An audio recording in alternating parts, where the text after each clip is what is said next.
On t'a toujours dit d'aller droit au but, d'affronter les obstacles de face et de rivaliser à armes égales. Mais devine quoi? Ce n'est pas toujours la meilleure solution. Tu es coincé dans une mentalité qui ne voit que la force brute comme issue, sans te rendre compte que, bien souvent, les vraies victoires viennent du jeu silencieux, de la stratégie que personne n'a vu venir.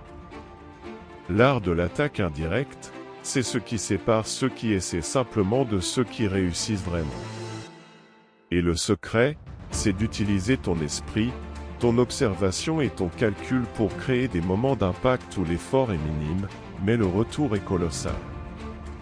Imagine maintenant un jeu où tu n'as pas besoin de plus de force, de ressources ou de temps. Il te suffit de comprendre le terrain et d'agir avec précision. C'est ta chance d'arrêter d'être prisonnier des confrontations directes et de commencer à travailler dans l'ombre, où la victoire n'appartient pas à celui qui crie le plus fort, mais à celui qui sait attendre le bon moment.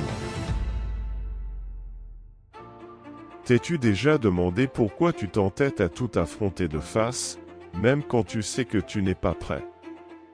On t'a appris que la bonne manière de faire, c'est d'être direct, de foncer dans les problèmes. Mais voici la vérité, ce n'est pas toujours le cas. Si tu insistes pour te jeter dans une confrontation directe sans avantage, tu choisis l'échec. C'est comme partir en guerre mal équipé.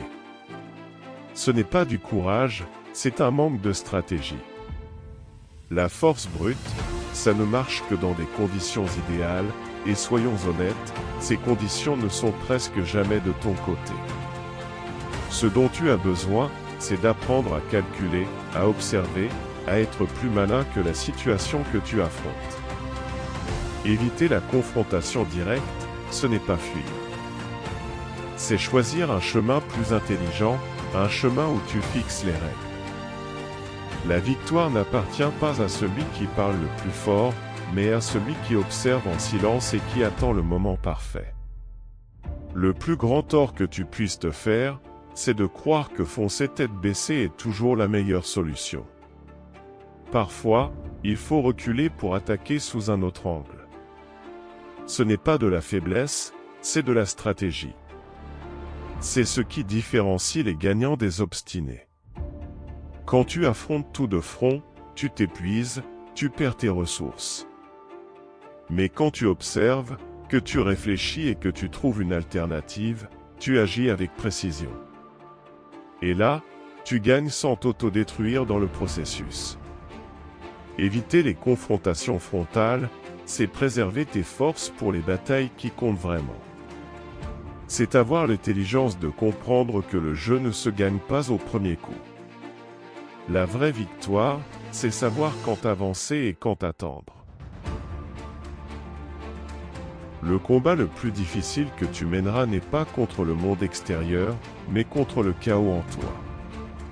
Les peurs, les doutes, les excuses, ce sont ces forces qui te maintiennent à l'arrêt, qui te font croire que tu n'en es pas capable. Mais voici le truc, tu n'as pas besoin de les affronter directement. Pas encore. D'abord, tu dois déjouer cette résistance que ton esprit crée, celle qui te murmure « tu ne peux pas, c'est trop dur » ou « tu n'es pas prêt ». Se tromper soi-même, ce n'est pas de la faiblesse, c'est une stratégie. Tu crées des raccourcis mentaux pour contourner ces obstacles intérieurs. Quand ton esprit commence à hurler que c'est impossible, tu avances à petits pas, un à la fois, jusqu'à ce qu'il réalise qu'il est trop tard pour reculer. C'est comme distraire tes propres limites tout en avançant discrètement. Et avant même que cette résistance s'en rende compte, tu as déjà progressé bien plus que tu ne l'aurais imaginé. Tu n'as pas rapporté tout le poids du changement d'un coup. Cela ne ferait que nourrir les excuses et la peur de l'échec. À la place, trompe ton esprit. Concentre-toi sur le prochain mouvement, sur le prochain petit effort. Car à chaque pas que tu fais, tu affaiblis cette voix intérieure qui te retient.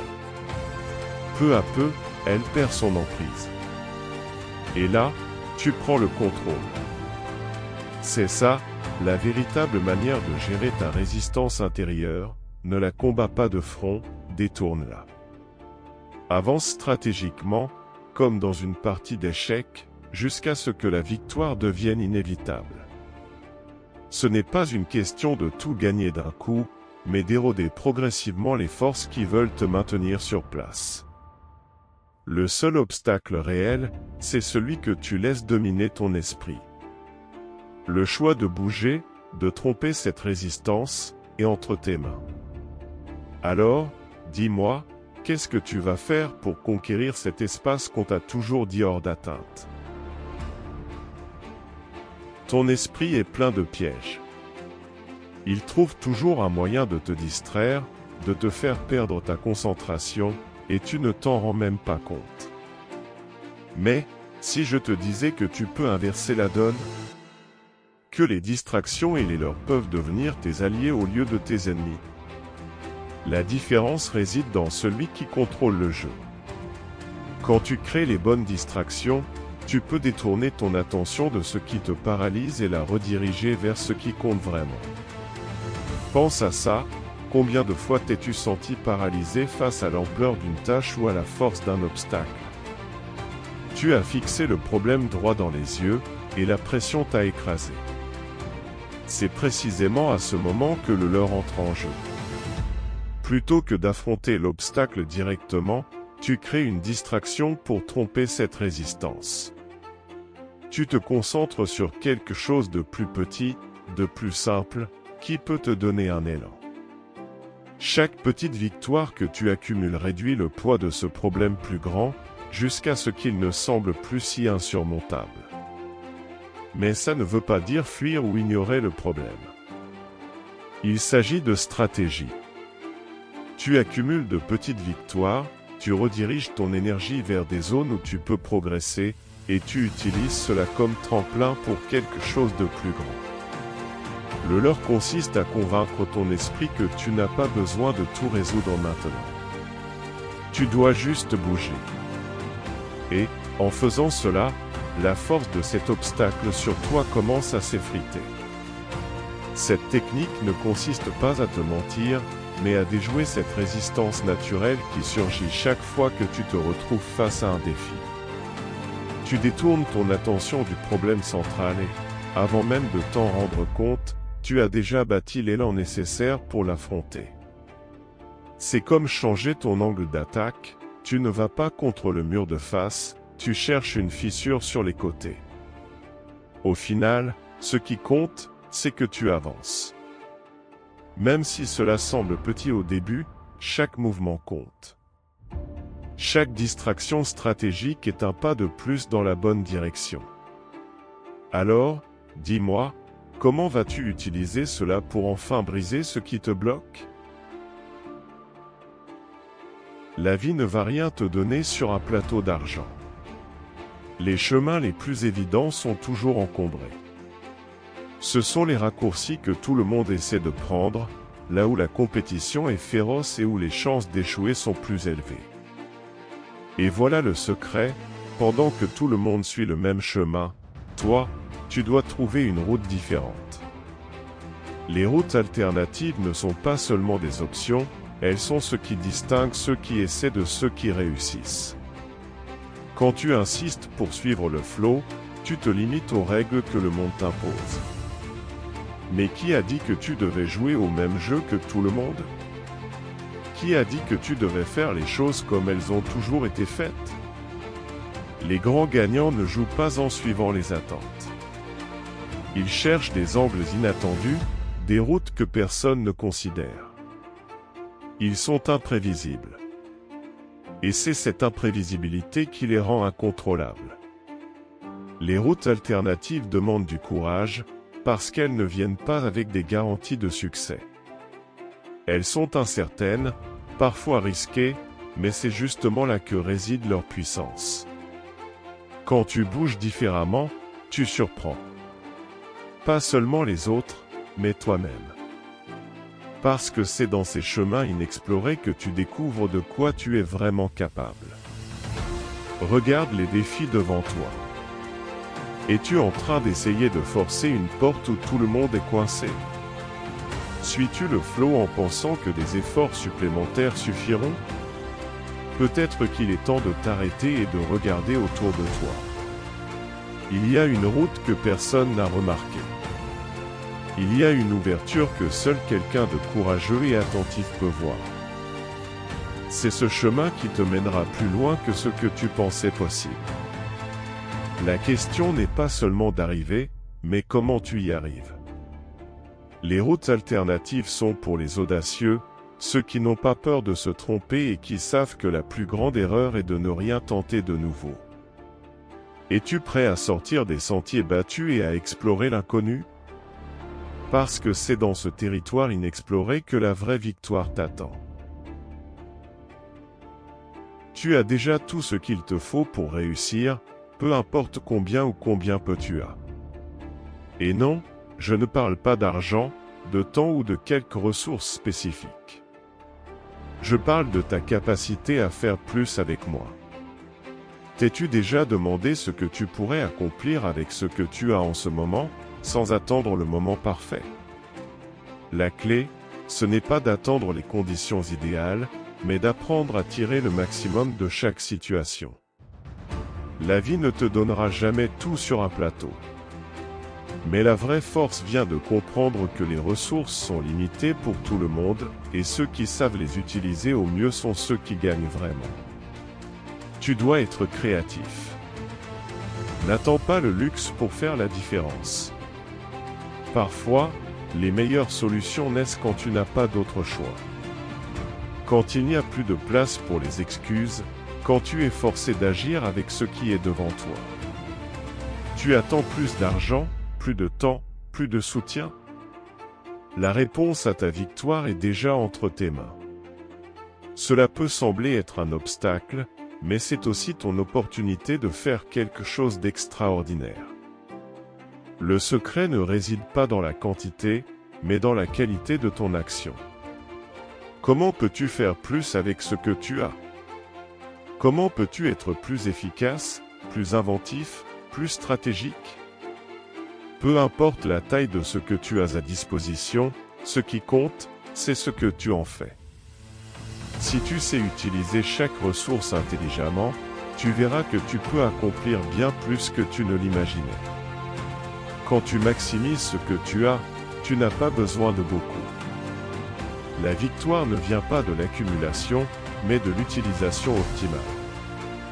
Alors, que peux-tu faire maintenant, avec ce que tu as, pour créer un impact durable?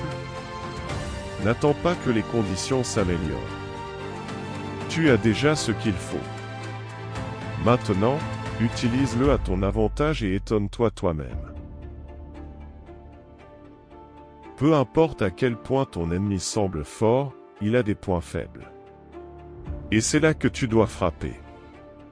La force de ton adversaire ne réside pas dans ses victoires ou dans les ressources qu'il possède. La vraie faiblesse de toute personne ou de toute situation se trouve dans les failles invisibles que personne n'ose admettre, pas même eux. Tu connais ces failles en toi, tu sais où tu es vulnérable. Alors pourquoi, quand tu regardes l'autre, oublies-tu que ton adversaire a aussi des points faibles? Peu importe à quel point quelqu'un semble invincible, il a des insécurités, des peurs, des frustrations non résolues. L'astuce est de repérer ses points faibles et d'agir rapidement. Ce n'est pas une question d'attaquer partout. Ce serait gaspiller ton énergie, ton temps et tes ressources. C'est une stratégie de faible. Une vraie attaque est chirurgicale. Tu trouves la faille, tu observes où ton adversaire est le plus exposé et tu concentres toute ton énergie pour le déstabiliser à partir de là. Ce n'est pas une question de force brute, mais de précision.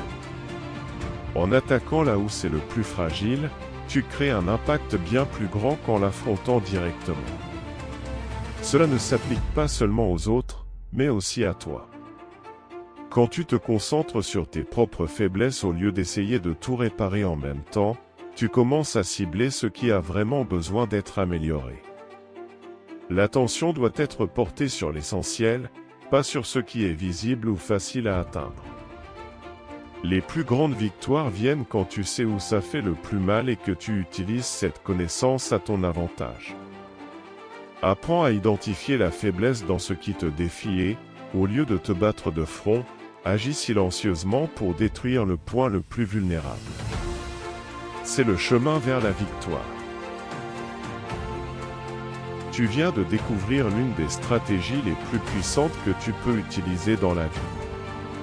Ce n'est pas une question d'affronter directement ce qui te défie, mais d'apprendre à manipuler ton environnement, à jouer avec intelligence et patience. La vraie force ne consiste pas à forcer les obstacles à céder, mais à comprendre leurs faiblesses et à les exploiter au bon moment. La victoire ne nécessite pas toujours que tu battes ton ennemi par la force.